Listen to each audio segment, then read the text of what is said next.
You're watching BBC World News.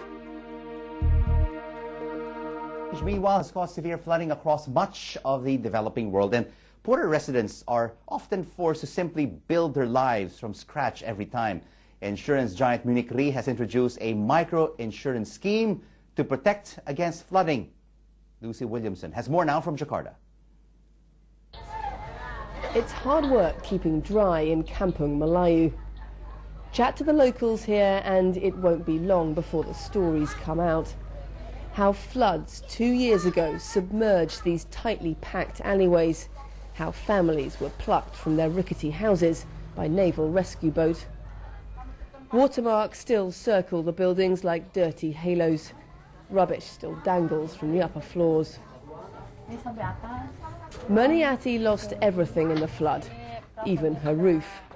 She hasn't got the money to repair it. Keeping 6 people alive on $60 a month is hard enough.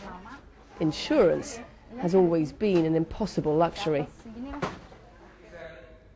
But not anymore. This is flood insurance made specially for Jakarta's poor.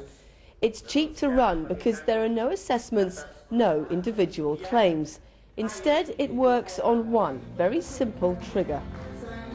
By trigger-based, it just means that if, for example, the floodgate alert level is breached, you pay immediately. There is no need to prove loss or the amount of loss. You just pay, and we pay according to the amount on the card. This is the Manggarai floodgate in Jakarta, and this is what the company is going to use to assess when to pay out its money. Specifically, this gauge over here. Now, you can see today the water level is only at about 700 centimetres. It needs to get all the way up to 950 before the company will pay out any money. That's the most severe kind of flood alert you can get here in Jakarta. It's called Alert 1. Anything below that, and there's no payout. But even at around 700 centimetres, this is what Murniati Street looks like. Alert 1 floods only happen every 2 or 3 years, but this place sometimes fills with water every month. So what do people here make of the new insurance scheme?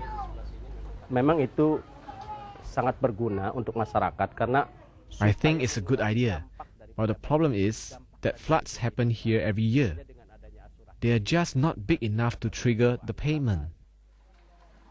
Lowering the threshold for payments would, of course, mean higher premiums, a problem when you're dealing with micro-insurance. It's a delicate balance. But get this product right, and the market for it could be vast. Lucy Williamson, BBC News, Jakarta.